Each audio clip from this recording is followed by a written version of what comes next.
നിവിൻ പോളിയുടെ ഏറ്റവും ബെസ്റ്റ് പടം ഏതെന്ന് ചോദിച്ചു കഴിഞ്ഞാൽ ചിലപ്പോൾ കുറേ ചിത്രങ്ങൾ ആക്ഷൻ ഹീറോ ബിജുവും നേരവും ഒക്കെ പറയാനുണ്ടെങ്കിലും ഏറ്റവും കൂടുതൽ ആൾക്കാർക്ക് ഫാൻ ബേസ് ഉള്ളത് വേറെ ഒരു പടവും അല്ല, പ്രേമം തന്നെയാണ്. കാരണം പ്രേമം ഉണ്ടാക്കിയ ഓളം ചെറുതൊന്നുമല്ല.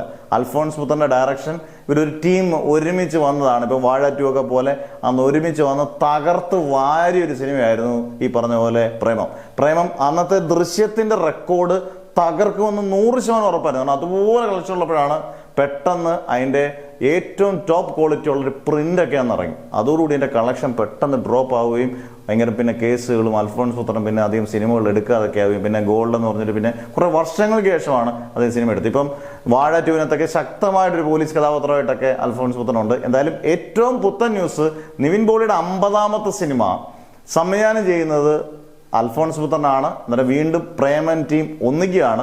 ഒരു 3 ചിത്രങ്ങൾ, 1 നേരം, 2 പ്രേമം, അടുത്ത 3ാമത്. എന്തായാലും ഒരു അൽഫോൺസ് പുത്രൻ ഒരു മിടുക്കനായിട്ടുള്ള ഡയറക്ടറാണ്. നല്ല അടിപൊളിയായിട്ട് ചെയ്തു കഴിഞ്ഞാൽ നിവിൻ പോളിയുടെ എല്ലാ മാനറസും കൃത്യമായിട്ട് മനസ്സിലാക്കുന്ന ഡയറക്ടറോടും ആയതുകൊണ്ട് ചിലപ്പോൾ അതിഗംഭീര സിനിമയാകാൻ ചാൻസ് ഉണ്ട്. എന്നാലും നിവിൻ പോളിയുടെ 50ാമത്തെ ചിത്രം കലക്കുമെന്ന് നമുക്ക് പ്രതീക്ഷിക്കാം.